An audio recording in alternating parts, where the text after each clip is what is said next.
Kontan saja, Indra dan Denny segera keluar dari rumah orang tua Ninda. Setelah turun dari tangga rumah Ninda dan saat masih berada di halaman depan, Denny teringat kata-kata ayah Ninda. Dia segera membuka sabuk celananya dan saat melihat isinya, Denny berteriak histeris, "Burungku hilang!" Indra yang berada di sebelah Denny pun kaget mendengar teriakan Denny. Ya Allah, aku tidak meminta hidup tanpa masalah, karena aku tahu itu tidak akan bisa. Aku hanya meminta hati yang sabar, hidup yang sehat, dan iman yang istiqomah, agar aku bisa kuat dan tabah dalam menjalani kehidupan. Open Diary.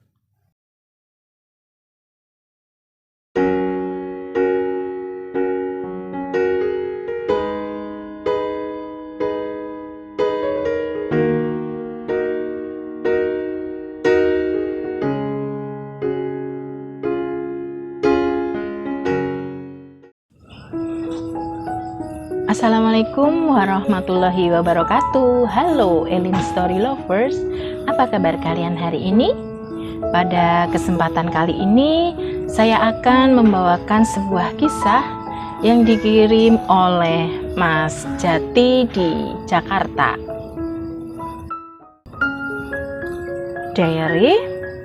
Waktu itu sekitar tahun 1999. Aku bersama 7 orang temanku, kebetulan lelaki semua, ditugaskan oleh perusahaan tempat kami bekerja ke wilayah perkebunan sawit milik perusahaan di daerah pedalaman Pulau Kalimantan. Aku dan Denny adalah lulusan sebuah perguruan tinggi ternama di kota Jogja jurusan pertanian. Sementara 6 orang temanku yang lain adalah lulusan dari berbagai perguruan tinggi yang berbeda-beda, namun dari jurusan yang masih satu rumpun ilmu yang sama, yaitu pertanian. Awal aku dan 7 orang temanku bertemu adalah ketika ada perusahaan yang bergerak di bidang pengolahan hasil pertanian kelapa sawit sedang membuka rekrutmen karyawan secara besar-besaran untuk sarjana dari berbagai disiplin ilmu termasuk pertanian. Perusahaan itu sebenarnya berlokasi di Jakarta, namun mereka memiliki lahan perkebunan kelapa sawit yang berada di pedalaman Pulau Kalimantan. Diary. Setelah dinyatakan diterima sebagai karyawan dan mengikuti training selama 6 bulan, kami berdelapan ditugaskan dan dikirim ke perkebunan kelapa sawit di pedalaman Kalimantan untuk kurun waktu 2 tahun. Tugas pokok kami adalah untuk meneliti dan menganalisa agar kelapa sawit yang dihasilkan dari perkebunan itu bisa meningkat dan kualitasnya menjadi lebih baik. Selama bekerja di perkebunan itu, kami tinggal di rumah dinas yang sudah disediakan perusahaan yang berbentuk rumah panggung yang terletak di sebuah perkampungan suku Dayak di Kalimantan. Warga kampung setempat orangnya ramah-ramah dan yang membuat kami betah adalah gadis di kampung itu cantik-cantik dan kulitnya putih.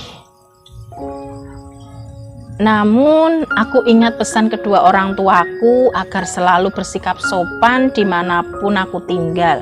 Dan pesan itu aku pegang teguh karena aku yakin jika kita selalu bersikap baik dan sopan pada orang lain, maka kebaikan juga akan berpihak pada kita. Dari ketujuh kawanku, hanya Dani yang paling suka usil. Namun keusilannya Denny jugalah yang selalu membuat suasana kerja menjadi ceria. Karena aku dan ke-6 temanku yang lain orangnya relatif kalem. Meski ada juga yang suka usil yaitu Rahman, namun tidak seheboh Denny. Diary. Sebenarnya ada hal yang agak aku khawatirkan jika Denny mulai usil pada gadis Dayak kampung setempat. Denny suka sekali menggoda gadis-gadis yang lewat depan rumah dinas kami. Aku pernah mendengar dari kawan kuliahku yang asli Kalimantan. Konon katanya orang-orang Dayak mayoritas memiliki kemampuan spiritual dan jika ada gadis Dayak yang dipermainkan, maka nyawa taruhannya. Aku pun menasihati Dani agar tidak usah menggoda gadis Dayak jika memang tidak serius.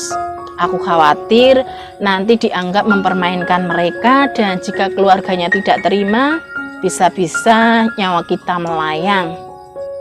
Entah sudah bawaan orok atau mungkin dianggap guyonan, nasihatku tidak pernah digubris oleh Denny. Bahkan dia tambah nekat saat menggoda gadis-gadis kampung yang kebetulan lewat di depan rumah kami. Rumah dinas kami kebetulan berada di tepi jalan utama kampung. Jadi warga setempat ketika melakukan aktivitas pasti lewat jalan depan rumah kami. Adalah Ninda, salah satu gadis warga kampung yang sering digoda Denny. Ninda sepertinya mulai tertarik pada Denny, mungkin karena sering digoda Denny. Hingga suatu ketika Denny dipanggil ke rumah orang tua Ninda. Saat itu Denny minta aku menemaninya, namun aku masih ada pekerjaan yang harus aku selesaikan. Akhirnya Denny ditemani Indra, salah satu temanku yang lain. Diary, menurut Indra, saat berada di rumah orang tua Ninda, ayahnya Ninda menanyakan kepada Denny apakah benar-benar suka dan serius dengan Ninda. Jika serius, ayah Ninda minta agar Denny segera menikahi Ninda. Namun jawaban Denny sepertinya membuat ayah Ninda marah. Denny hanya menjawab bahwa dia hanya sekedar ingin berteman saja dengan Ninda dan saat menggoda Ninda cuma sekedar bercanda saja. Kemarahan ayah Ninda sepertinya membuat nyali Denny semakin menciut dan akhirnya dia mohon pamit pulang. Kalau begitu kami pulang Pak, kata Denny dengan nada sedikit gemetar. Silahkan kalau mau pulang, tapi ingat setelah keluar dari rumah ini kamu lihat burungmu, kata ayah Ninda dengan nada cukup tinggi. Kontan saja Indra dan Denny segera keluar dari rumah orang tua Ninda. Setelah turun dari tangga rumah Ninda dan saat masih berada di halaman depan, Denny teringat kata-kata ayah Ninda. Dia segera membuka sabuk celananya dan saat melihat isinya, Denny berteriak histeris, "Burungku hilang!" Indra yang berada di sebelah Denny pun kaget mendengar teriakan Denny. "Hilang gimana, Den?" tanya Indra bingung. "Itu, Den, burungku nggak ada," jawab Denny ketakutan. Indra pun akhirnya melihat ke dalam celana Denny dan benar saja hanya tinggal semak hitam saja yang tersisa. Sementara penunggunya si kepala botak hilang entah kemana. Denny pun segera membetulkan celananya dan bergegas masuk kembali ke rumah orang tua Ninda, sembari menarik tangan Indra dengan maksud untuk menemaninya. Indra pun mengikuti kemauan Denny.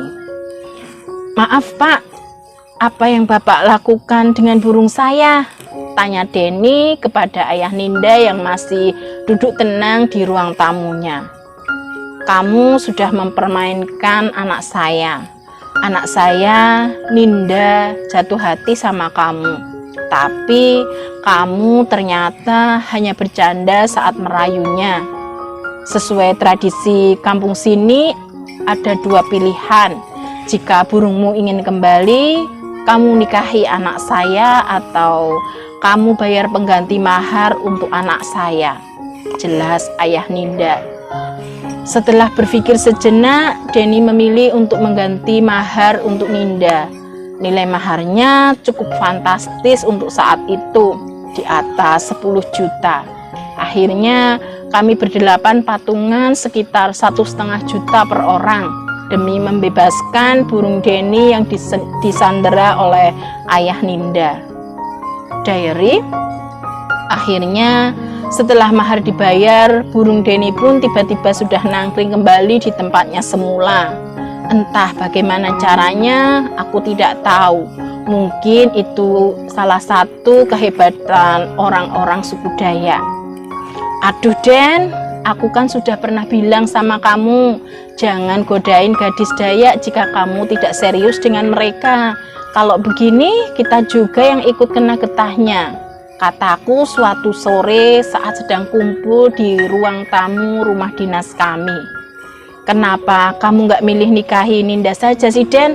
Anaknya cantik, putih, kurang apa coba? Tanya Rahman. Iya, maaf teman-teman, aku takut kalau misal menikah dengan Ninda, nanti aku tidak bisa pulang ke Jogja bertemu orang tuaku, jawab Denny. Nggak gitu juga kali Den, kamu tetap bisa pulang ke Jogja bertemu orang tua dan saudara-saudaramu. Hanya saja nanti kamu harus kembali lagi ke sini, tinggal di sini bersama istrimu, menjadi warga kampung sini. Gitu loh Den maksudnya, jelas Indra. Tak terasa sudah 2 tahun kami bertugas di perkebunan kelapa sawit, yang berarti masa tugas kami sudah selesai di sana.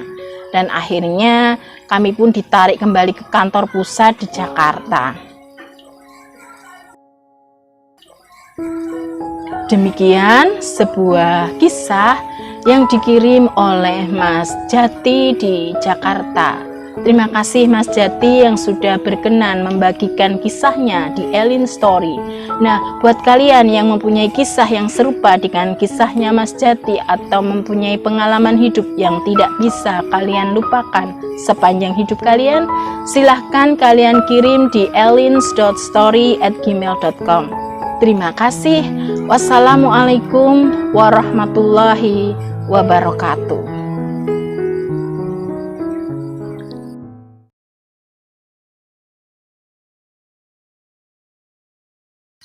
Burungku hilang.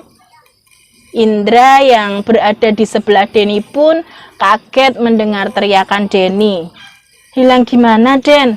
Tanya Indra bingung. Itu Den, burungku nggak ada, jawab Denny ketakutan. Indra pun akhirnya melihat ke dalam celana Denny dan benar saja hanya tinggal semak-semak hitam yang tersisa.